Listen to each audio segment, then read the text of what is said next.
الله أكبر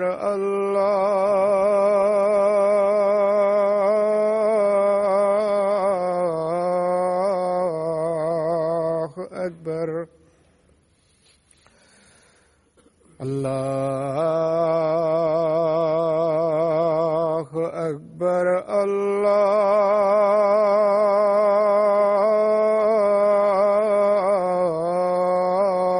الله أكبر أشهد أن لا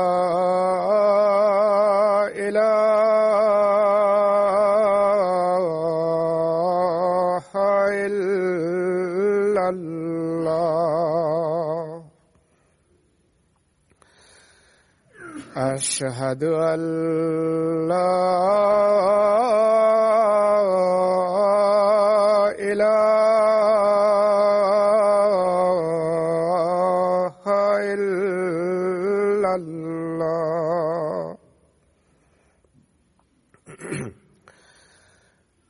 أشهد أن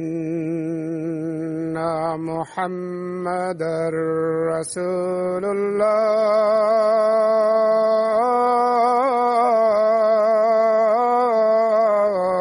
الله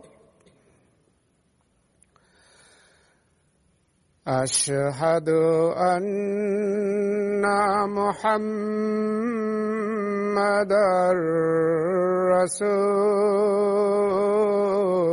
رسول الله حي على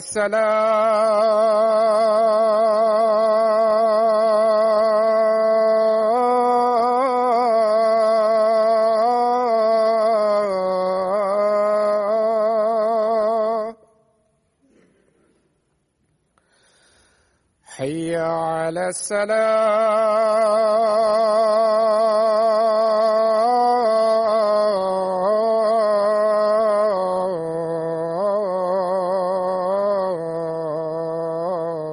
الصلاة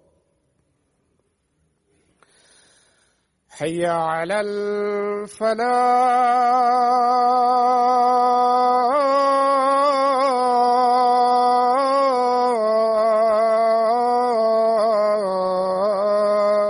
الفلاح حي على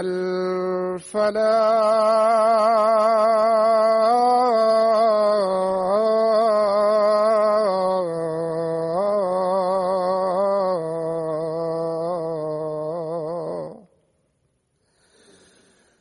الله أكبر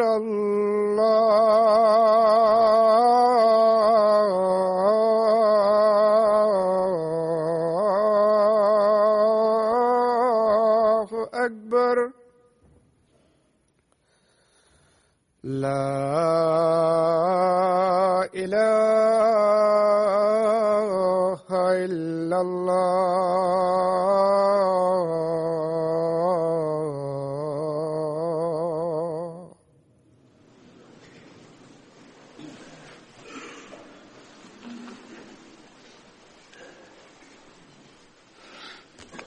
السلام عليكم ورحمة الله.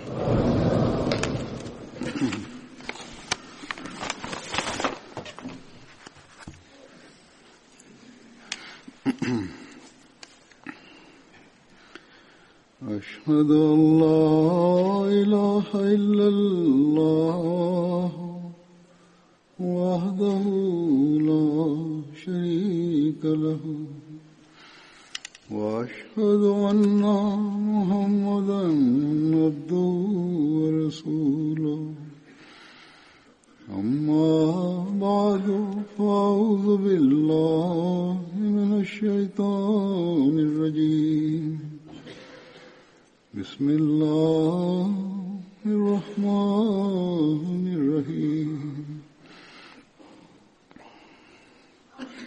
الحمد لله رب العالمين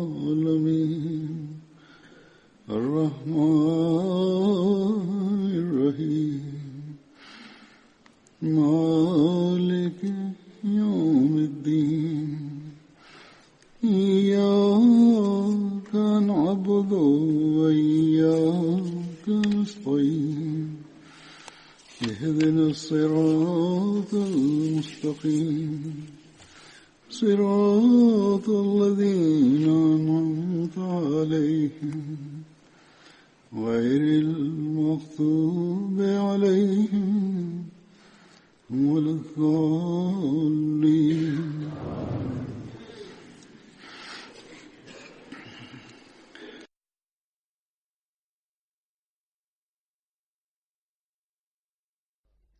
Heute werde ich über Hazrat Mr. bin Usasa berichten, einen Gefährten. Sein Lakab war Mr. und Name auf. Seine Mutter, Hazrat Mr. Salma bin Sakhr, war die Tochter der Tante von Hazrat Abu Bakr radhiyallahu anhu. Hazrat Mr. bin Usasa hat mit Hazrat Ubaidah bin Haris und mit seinen zwei Brüdern ist er nach Medina ausgewandert von Mekka. Sie haben einen Treffpunkt ausgemacht in einem Tal namens Najeh und Hazrat Mr. bin Usasa ist jedoch nicht so weit gekommen, weil ihn eine Schlange gebissen hat und hat diesen Treffpunkt nicht erreicht.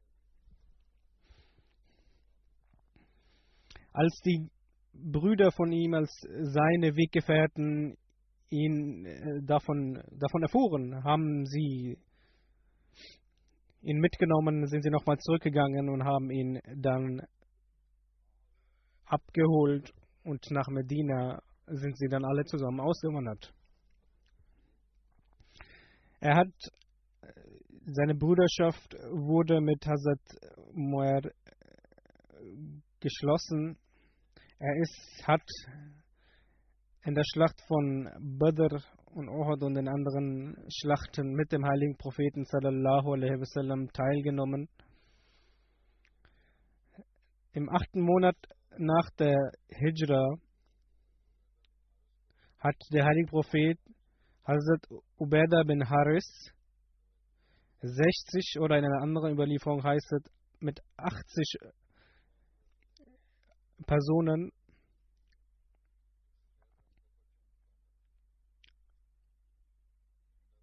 und mitgenommen, gesandt und hat für Hazrat Ubaidah eine Fahne gegeben, die dann Hazrat Mr. getragen hat. Diese Delegation war dafür bestimmt, eine Karawane der Quraysh zu stoppen. In dieser Karawane waren 200 Personen, die bestimmtes Vermögen mitgenommen haben und die Delegation ist dann zu ihnen gestoßen. Es war nicht nur eine Handelskarawane, sondern auch dieser Gewinn sollte gegen die Muslime verwendet werden und sie waren bereit für einen Kampf gegen die Muslime. Als die Delegation nun dazu gestoßen ist, gab es keinen Kampf. Einige Pfeile sind geflogen, aber mehr ist auch nicht geschehen. Der erste Pfeil wurde von Hazrat Waqas geworfen.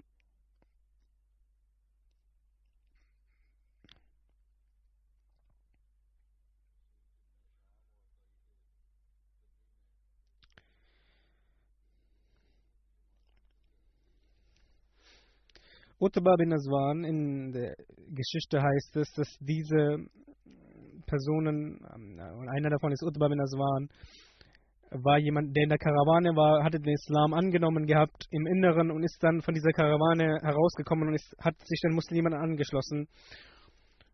Und ich habe bereits erwähnt, nach diesem, es hat kein Kampf stattgefunden, es waren einige Pfeile, die nur geflogen sind auf die eine und die andere Seite. Und die Karawane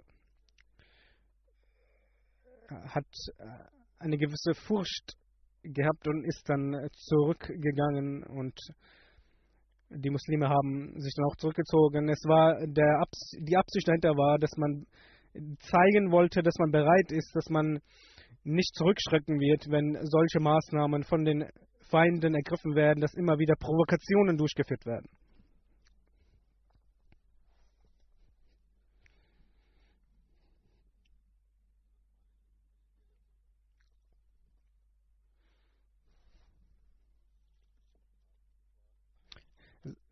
Sein Tod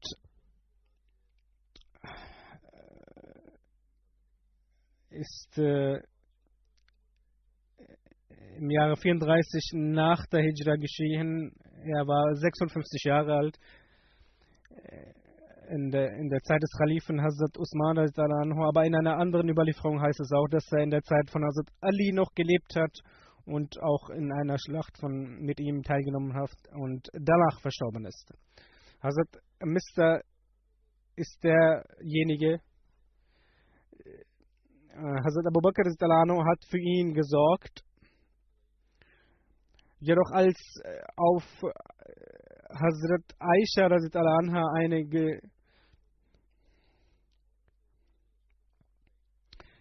als sie verleumdet wurde und unter diesen Personen, die dies getan haben, war auch Hazrat Mr. und Hazrat Abu Bakr hat gesagt, dass er jetzt nicht mehr für ihn sorgen wird. Aber ein Vers des Heiligen Koran wurde herabgesandt, in dem es heißt, von euch sind welche, die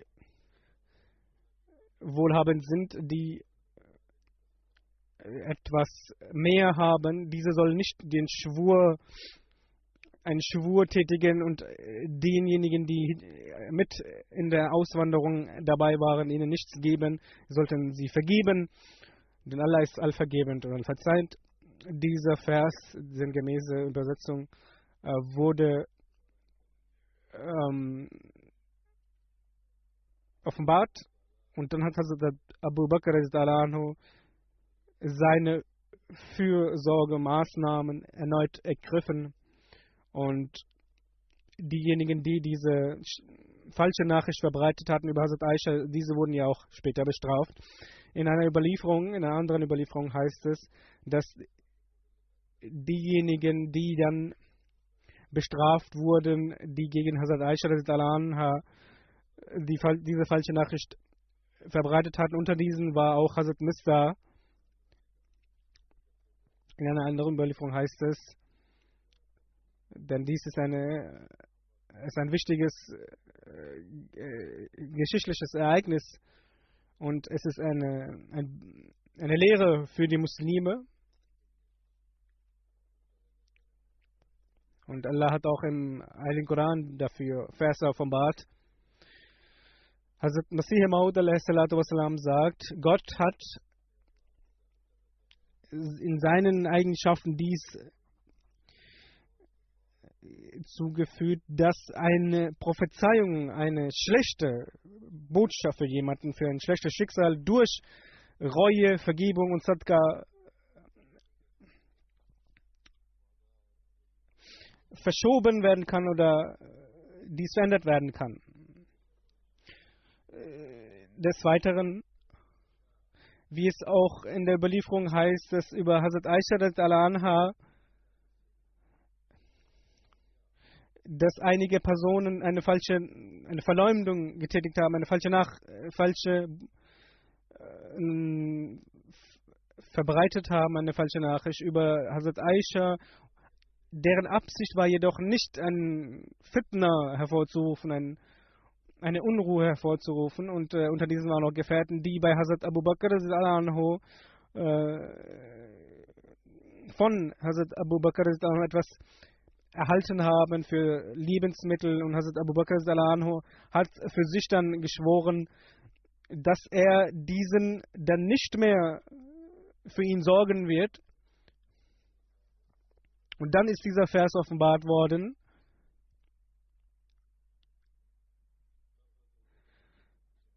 Und dann hat Hazrat Abu Bakr anhu seinen Schwur gebrochen und wieder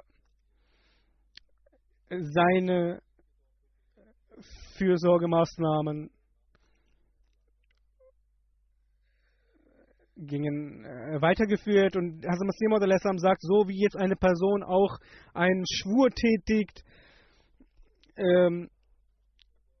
kann durch Reue und dies vergeben werden. Dies ist ein Teil des Islams, wenn man einen gewissen Schwur tätigt, dass man jemanden bestrafen wird, weil etwas getan wurde, kann durch, wie es die Praxis von Gott ist, dass der Mensch dann auch durch Vergebung, durch Reue, ein anderer Mensch dann diesen Menschen vergeben kann, wenn der andere bereut. Und dies ist eine Lehre des Islam. Aber ein Versprechen, das gebrochen wird, das kann nicht verziehen werden, denn ein Versprechen ist etwas, das erfüllt werden muss. In einer Exegese heißt es, dass der heilige Prophet sallallahu alaihi wasallam, als er vornahm zu reisen, er unter den Ehefrauen ausloste, wer mit ihm kommen wird, und in einem Angriff, in einer Schlacht hat er auch ausgelost und Hazrat Aishas Name kam heraus und sie ist dann mit ihm mitgegangen. Und in dieser Zeit war das Gebot über das Parda, über die Kopfbedeckung, über das Kopftuch bereits erschienen und herabgesandt worden. Und Hazrat Aisha war in der Karawane so, dass sie in einer gewissen sie wurde mitgenommen und sie war in einer Karawane, in dieser Karawane, wo sie ihr Kopf bedeckt hatte, ihr Gesicht bedeckt hatte mit einem Kopftuch. Und als dieser Angriff, als diese Schlacht zu Ende ging und wollte die Karawane wieder zurück, und Hazrat Aisha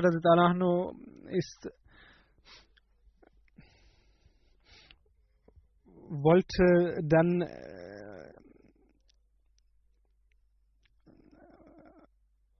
etwas außerhalb gegangen, um körperliche Bedürfnisse zu erledigen. Sie ist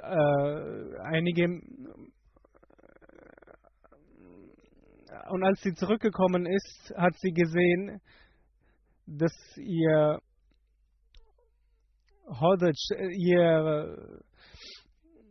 wo sie untergebracht war, dass es so war, dass die Gefährten bzw. diejenigen, die dafür zuständig waren, einfach ihren Sitz, der bedeckt war und wo sie sich befand, immer aufgehoben haben und dann mitgenommen haben bzw. auf das Kamel gelegt haben. Und sie hat dann gesehen, als sie zurückkam, dass die Karawane schon weg war.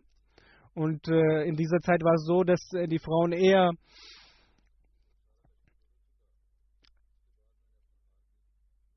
leicht waren und diejenigen, die dafür zuständig waren, ihr Hodaj,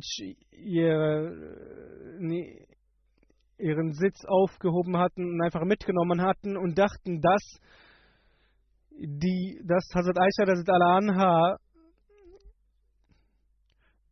darin ist, das auch bedeckt war und haben nicht gedacht, dass Hazrat Aisha Radhiyallahu Anha vielleicht nicht da ist und dass sie für eine kurze Weile weggegangen ist.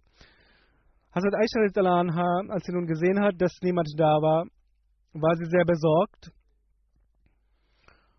Und in dieser Sorge hat sie gewartet und ist dann eingeschlafen. Und als sie dann nach einer gewissen Zeit kam ein Gefährte, der dafür zuständig war, hinter der Karawane zu bleiben.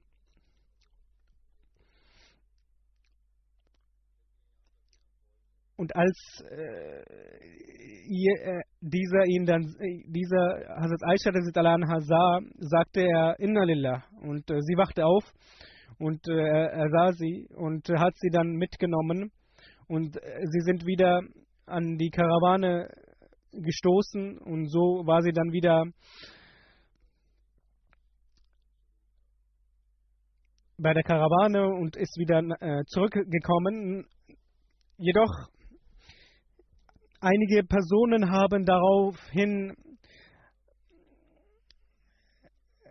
Gerüchte verbreitet, dass da etwas geschehen ist zwischen diesen beiden. Und derjenige, der dafür zuständig war, da die Wurzel dieses Übels hervorgerufen hatte, war Hazrat Abdullah bin Abi Sulail, ein Heuchler. Und Hazrat Aisha Radhiyallahu Anha sagt, als sie zurückgekommen ist, wurde sie krank und war sehr lange krank. Und sie wusste nicht, dass diese Gerüchte über sie verbreitet werden. Und sie hat gesehen, dass Hazrat Muhammad sallallahu alaihi wasallam nicht mehr so mit ihr in dieser Zuneigung, Liebe umgegangen ist, wie es früher war. Und er hat stets gefragt, wie es ihr geht. Aber sie hat gespürt, dass da etwas nicht stimmt.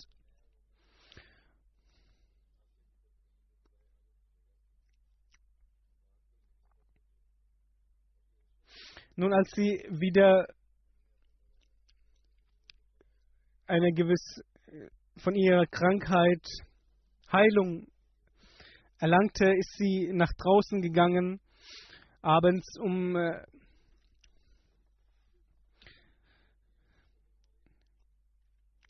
auf die Toilette.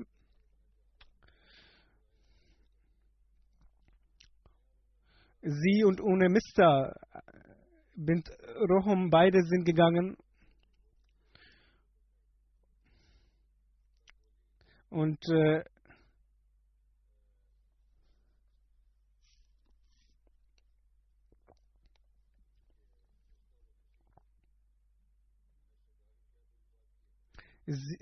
ihre Gefährtin, die zusammen mit ihr war, ist gestolpert und dann hat sie Mr. etwas Schlechtes über Mr. gesagt. Und dann sagt Hazrat Aisha, wieso sagst du das? Wieso sagst du etwas Schlechtes über ihn? Er ist derjenige, der in der Schlacht von Badr dabei war. Und dann hat ihre Freundin erzählt, was passiert ist und welche Personen etwas über sie erzählt haben. Und sie war sehr besorgt und es erschüttert gewesen, ihre Krankheit. Und sie war ein bisschen genesen, doch ihr ging es noch schlechter. Und als sie zurück nach Hause kam, ist der heilige Prophet sallallahu alaihi wasallam gekommen und sie fragte dem heiligen Propheten um Erlaubnis, dass sie zurück für einige Tage, um wieder zu genesen, vollkommen zu genesen, zu ihren Eltern gehen möchte. Und der heilige Prophet erlaubte dies. Und als sie zu ihren Eltern ging, fragte sie ihre Mutter, was sprechen die Leute? Und ihre Mutter sagte, meine Tochter, du solltest nicht jetzt in Sorge und in Panik geraten,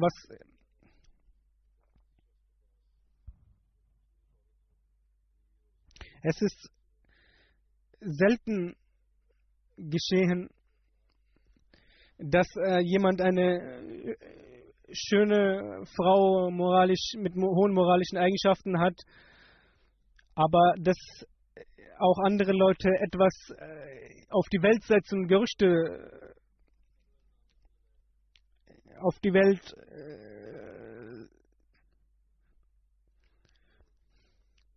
hervorrufen, und dies selten der Fall ist. Es wird üblicherweise so getan, und Hazrat Aisha radhiyallahu anha war sehr betrübt, hat geweint. Am nächsten Tag hat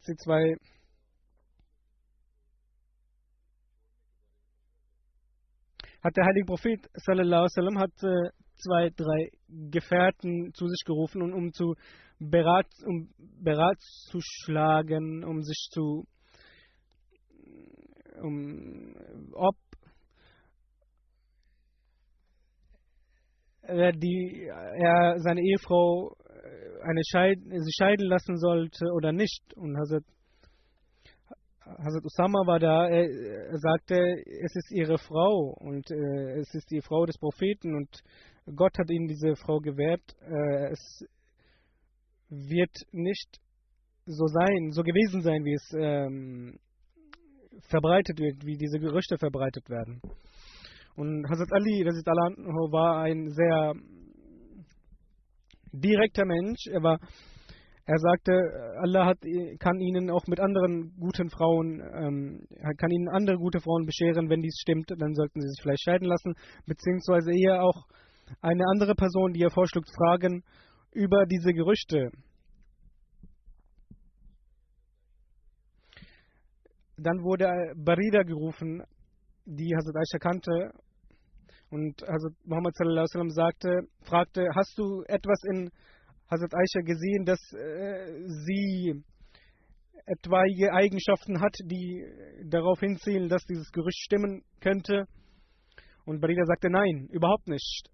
Sie ist eine sehr gute Frau, sie ist eine Frau mit hohen moralischen Eigenschaften. Manchmal ist sie naiv, dass sie, wenn sie das Essen macht, dass sie das Mehl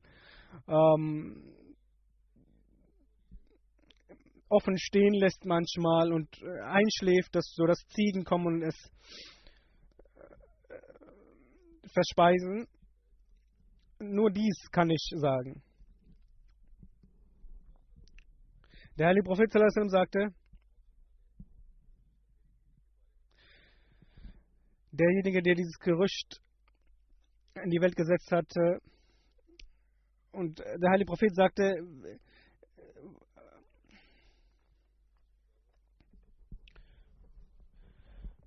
meine Frau, über die ich nur etwas Gutes sagen kann, und Personen haben etwas so Schlechtes über sie erzählt, und ich kann nichts sagen, außer etwas Gutes über sie.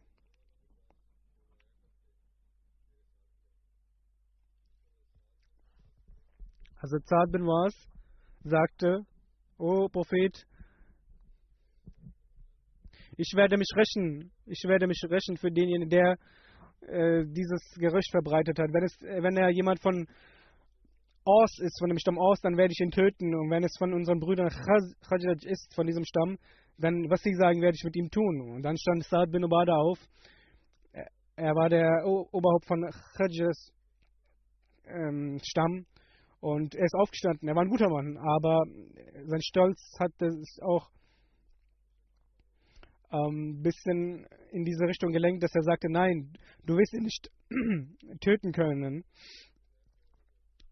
Jemanden aus unserem Stamm. Dann stand Zaid auf, eine dritte Person, und sagte, du sagst falsch. Ich schwöre bei Allah, wir werden ihn töten. Derjenige, der dieses Gerücht in die Welt gesetzt hat. Und es herrscht eine angespannte Situation zwischen diesen Stämmen Aus und Khajraj.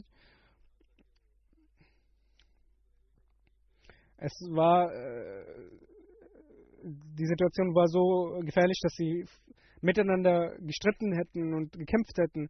Der heilige Prophet ist nun dann aufgestanden und hat alle beruhigt. Und der heilige Prophet sallallahu alaihi wasallam schwieg dann auch und Hazrat Aisha radhiyallahu anhu sagte weiter. Es ist eine lange Überlieferung, es ist eine Überlieferung von Bukhari. Und Hazrat Aisha sagt, dass sie nicht schlafen konnte, sehr viel geweint hat und ihre Eltern bei ihr waren und sie hat 2 Nächte und Tage geweint, das so sehr, dass sie dachte, dass sie sterben wird. In dieser Zeit saßen ihre Eltern bei ihr und sie hat geweint. Und eine Ansari-Frau kam zu ihr, wollte hineinkommen und ich erlaubte es ihr. Und sie weinte dann mit mir. Wir waren in diesem Zustand, als der heilige Prophet sallallahu alaihi wasallam reingekommen ist in dem Zimmer und sich hingesetzt hat im Hause von Hazrat Abu Bakr. Und er saß jetzt nicht bei ihr, so wie es auch in den letzten Tagen so war, nachdem dieses Gerücht verbreitet wurde. Und er saß dann mit ihr. Er saß bei ihr und saß. Hazrat Aisha radhiyallahu anha sagt, saß nicht bei ihr in den letzten Tagen, nachdem dieses Gerücht verbreitet wurde. Und sie hat darauf gewartet und der heilige Prophet sallallahu alaihi wasallam hat auch gewartet, dass Allah etwas offenbaren wird. Und an diesem Tage saß er bei ihr. Er sagte ihr, er hat eine Offenbarung in dem Moment erhalten und sagte dann zu Hazrat Aisha radhiyallahu anha, ich habe eine Offenbarung erhalten. Wenn du unschuldig bist, dann wird Allah deine Unschuld beweisen. Und wenn du eine Schwäche gezeigt hast, dann bereue bei Gott. Und wenn ein Mensch bereut, und dann vergibt ihn Gott. Hazrat Aisha radhiyallahu anha sagt, als der heilige Prophet diese Aussage beendete, wurden ihre Tränen trocken und sie weinte nicht mehr. Sie sagte zu ihrem Vater, Hazrat Abu Bakr, geben Sie eine Antwort von mir, im Namen von mir, eine Antwort dem heiligen Propheten. Und Hazrat Abu Bakr sagte, wie soll ich antworten?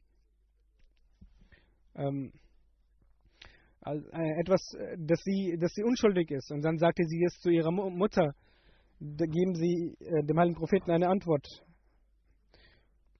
Und sie sagte auch der Mutter, ich weiß nicht, was ich dem heiligen Propheten sagen soll. Also Aisha sagte, ich war noch damals sehr jung und ich wusste nicht so viel über den heiligen Koran. Und sie sagte, bei Gott, ich weiß,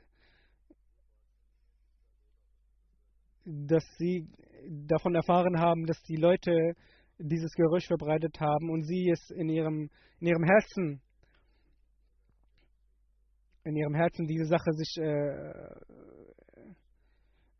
verankert hat, und sie sagte, sie denken, es ist richtig.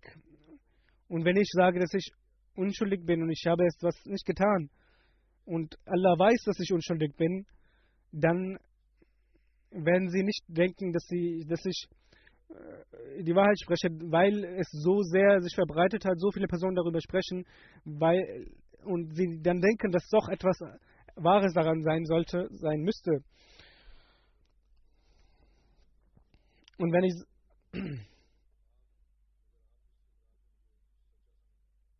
ich aber sage, ich bin nicht unschuldig, obwohl ich unschuldig bin, werden sie denken, ja, das ist die Wahrheit. Sie sagte, ich schwöre bei Gott,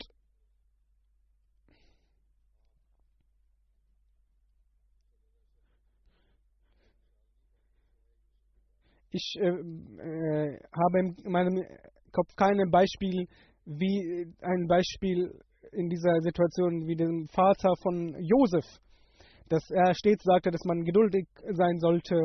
Und also Jakob hat stets gesagt, dass man den Brüdern den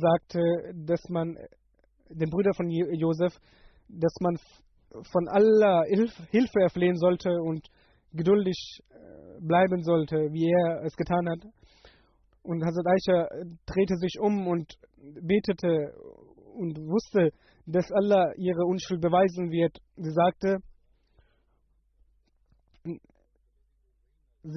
sie wusste aber nicht, dass eine Offenbarung herabgesandt werden sollte über sie. Sie wusste im Herzen, dass Allah ihre Unschuld beweisen wird. Aber sie war nicht der Meinung, sie hat es nicht gedacht, dass eine Offenbarung herabgesandt werden sollte. Dass über mich, über den Heiligen Koran etwas gesagt wird.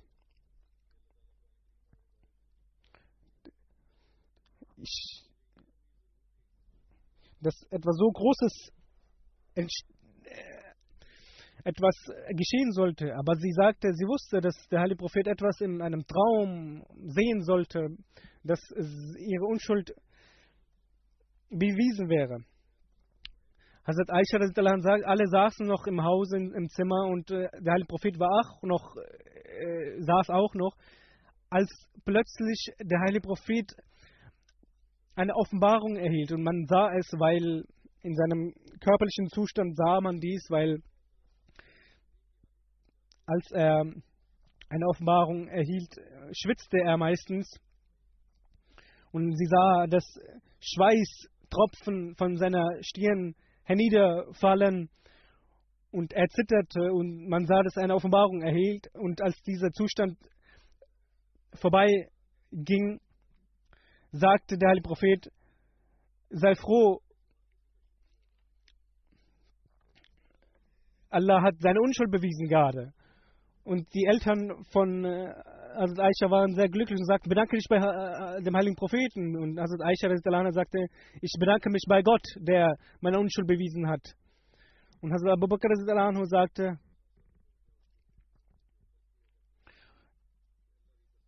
daraufhin sagte der Hazrat Abu Bakr über Hazrat Mister, der auch an diesen Gerüchten beteiligt war, dass er ihn nicht mehr Lebensmittel geben wird. Und dann hat daraufhin später ein anderer Vers wurde dann dem Heiligen Propheten offenbart, dass diejenigen, die bereuen, und die Übersetzung habe ich schon vorgetragen und den Vers vorgetragen, dass diejenigen, die wohlhabend sind, dass sie diejenigen, die nicht schwören sollen über die Weisen, über die wenig haben, über diejenigen, die ausgewandert sind, dass sie ihnen nichts geben, denn sie möchten doch, dass Allah ihnen verzeiht, und Allah ist allverzeihend, der Vergebende. Und Hazrat Abu Bakr sagte, ich möchte, dass Gott mir vergibt und mir verzeiht. Und daraufhin hat er erneut begonnen, ihn Wohltätigkeiten zu geben.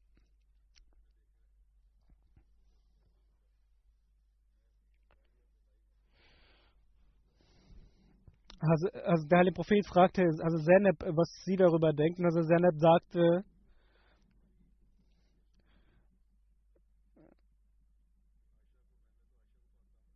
ich habe Hazrat Aisha stets rein gesehen.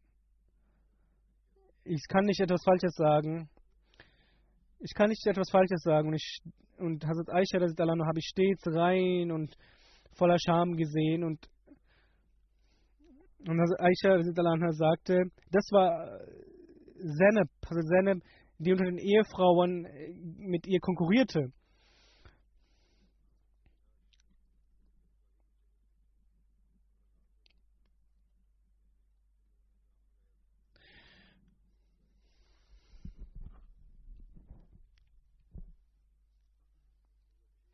Hazrat Mirza Bashir Ahmad Saib schreibt in Sirat Khatam al-Nabiyyin, er hat dieses Ereignis geschildert. Ich habe dieses Ereignis in der Überlieferung von Bukhari vorgetragen. Mirza Bashir Saib sagt weiterhin auch, als als der Gefährte Inna lillahi wa inna ilaihi raji'un sprach und sie aufwachte, hat sie sofort ihr Gesicht bedeckt, als sie gesehen hat, dass ein Gefährte vor ihr steht, und sie sagte, sie hat nichts mit ihm gesprochen auf dem Wege, und sie sagt auch von dem Gefährten hat sie nichts gehört. Er hat nichts gesagt, außer diesen einen Satz, Inna lillahi wa inna ilaihi raji'un, und der Gefährte hat sein Kamel auf die Knie gesetzt, damit sie auf das Kamel steigen kann, und hat sie somit mitgenommen.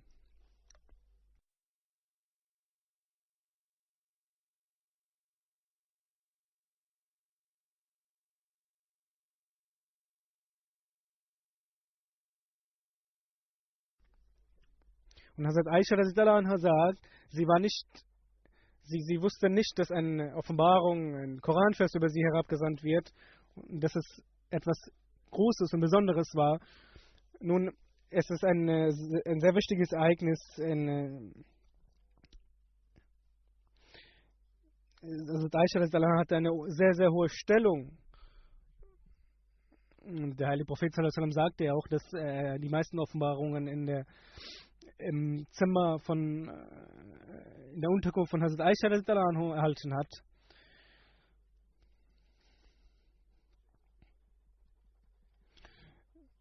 Und es gibt einige Verse auch im Heiligen Koran, wie die Gläubigen sich zu verhalten haben in einer solchen Situation.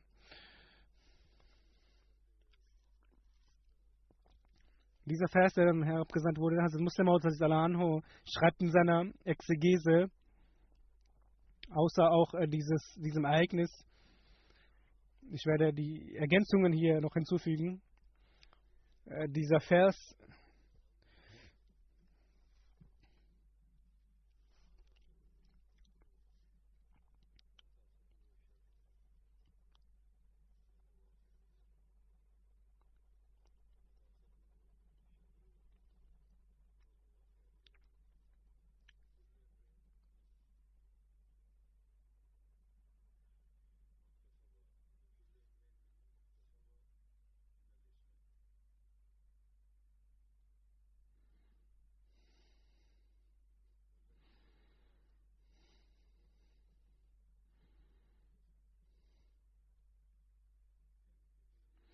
diejenigen, die dieses Gerücht verbreitet haben, es sind Menschen unter euch.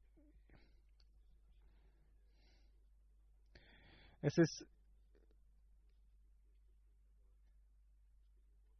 diejenigen, die dafür verantwortlich sind, für die ist eine Strafe. Und es sind weitere Verse, in denen es ausführlich berichtet wird.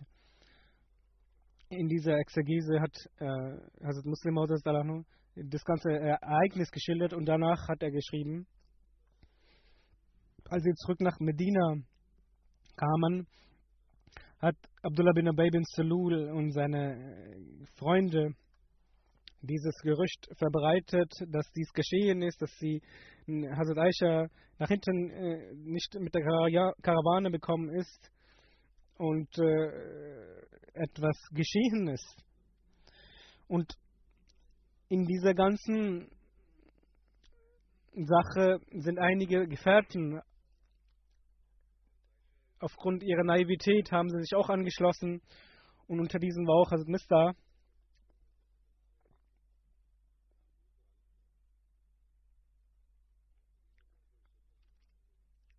Und Hazrat Muslim schreibt auch, dass Hazrat Aisha dann krank geworden ist, und auch ein Grund der Krankheit war, dass sie sehr alleine war. Und als diese gesamten Sachen den heiligen Propheten erreichten,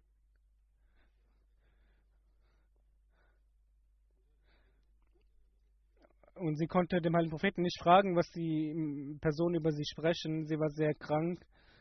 Und Hazrat Aisha war sehr verwundert, als der heilige Prophet sallallahu alaihi wasallam immer nach Hause kam und betrübt war und nicht mit ihr gesprochen hat und war sehr besorgt. Sie sagt, und hat andere nach ihrer Gesundheit gefragt und ist dann gegangen. Und mit seiner Erlaubnis ist sie zu ihren Eltern gegangen. Und dann sind die Ereignisse, die geschildert wurden, die ich schon gesagt habe, dass sie mit einer Verwandten rausgegangen ist und dann über Hazrat Mista berichtet wurde, ihre Freundin, die sagt, dass Mr. solche Sachen erzählt über Hazrat Aisha. Und Hazrat Muslim Maud Anhu sagte, diese Frau wollte einen Vorwand oder eine Möglichkeit hat sie gesucht, um diese Sache Hazrat Aisha zu übermitteln. Als sie zurückgekommen ist und Hazrat Aisha, sie war ja sehr besorgt,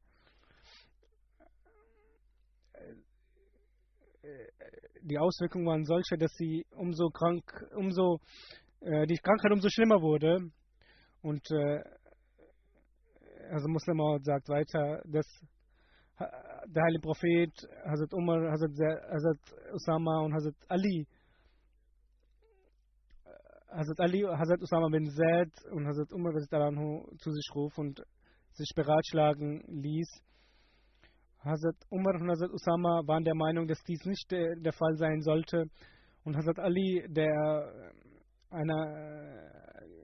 von einem anderen andere Charakteristiken aufwies, hat er gesagt, nun sind diese ganzen Sachen verbreitet worden, sie sollten handeln, aber sie können auch ihre Dienerin fragen, die Hazrat Aisha kennt, und als diese gerufen wurde, wie bereits berichtet wurde, hat sie gesagt, dass es nicht stimmen kann und sie eine sehr gute Frau ist, aber sie schläft manchmal ein bei der Arbeit und dann,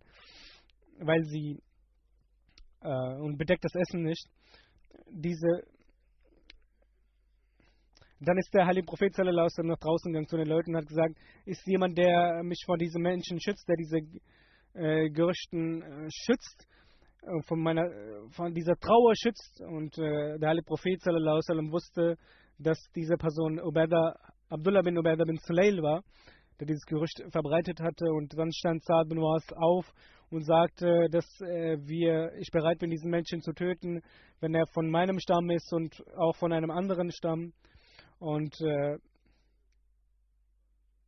der Teufel ist immer, Satan ist immer dazu, stiftete die Menschen an, Unruhe zu stiften, Unfrieden zu stiften. Und die Menschen von Khazraj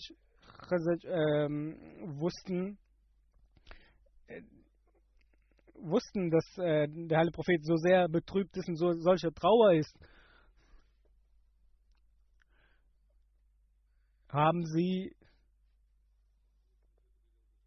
Dennoch wurden sie emotional, weil sie sich selbst angegriffen gefühlt haben, und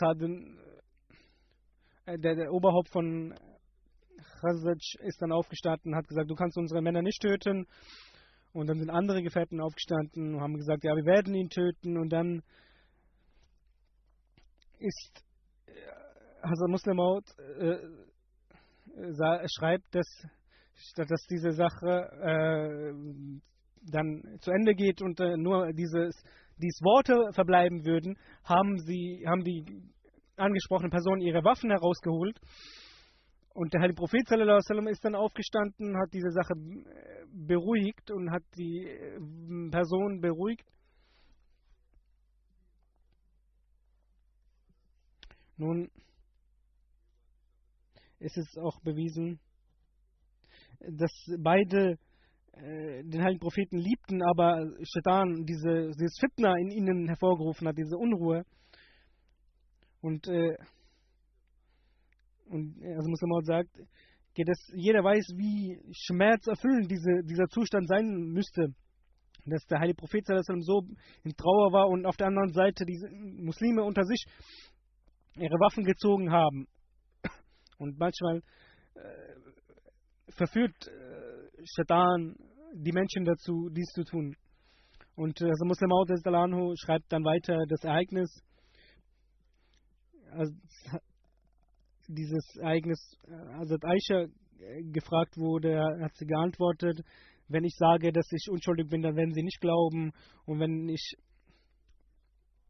sage, ich bin nicht unschuldig, dann werden sie dies glauben. Deshalb sage ich, das sagen, was Jakob gesagt hat zu den Brüdern von Josef, Sabrun, Jamil und Mustan, dass die Geduld das Schönste ist, dass und Standhaftigkeit man zeigen sollte und von Gott Hilfe erflehen sollte. Und Hazrat Aisha anha ist dann wieder zu ihrem Bett gekommen und dann wurde dieser Vers offenbart, das ich bereits erwähnt habe.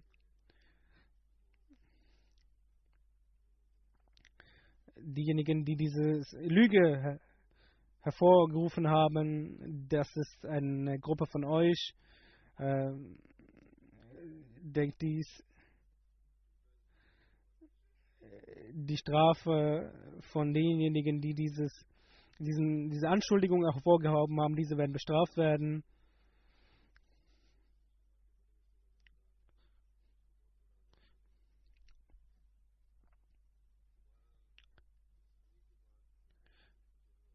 Nach dieser Offenbarung leuchtete das Gesicht von dem heiligen Propheten sallallahu alaihi wasallam und Hazrat Aisha sagt, dass ihre Eltern sagten, bedank dich bei dem heiligen Propheten, und ich sagte, ich bedanke mich bei Gott. Und wie das nun schon berichtet wurde, Hazrat Muslim Maud hat auch gesagt, dass die 3 Personen bestraft wurden, gepeitscht wurden nach diesen Anschuldigungen. Mr. war unter diesen und 2 weitere.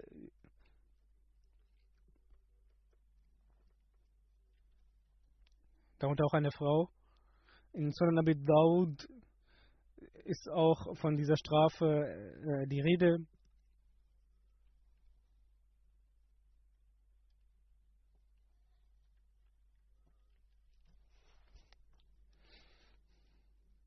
Einige sagen, sie wurden bestraft, einige sagen, sie wurden nicht bestraft.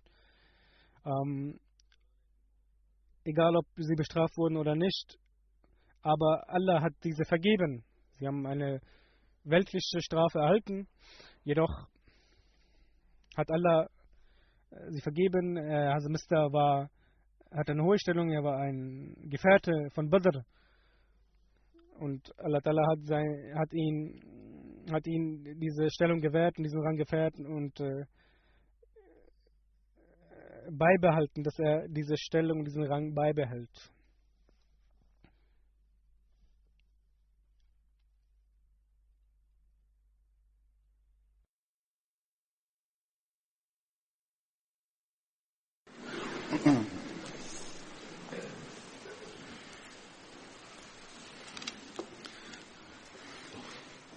الحمد لله نحمده ونستعينه ونستغفره ونؤمن به ونتوكل عليه ونعوذ بالله من شرور أنفسنا ومن سيئات أعمالنا من يهده الله فلا مضل له ومن يضلل فلا هادي له ونشهد أن لا إله إلا الله ونشهد أن محمدا عبده ورسوله عباد الله رحمكم الله إن الله يأمر بالعدل والإحسان وإيتاء ذي القربى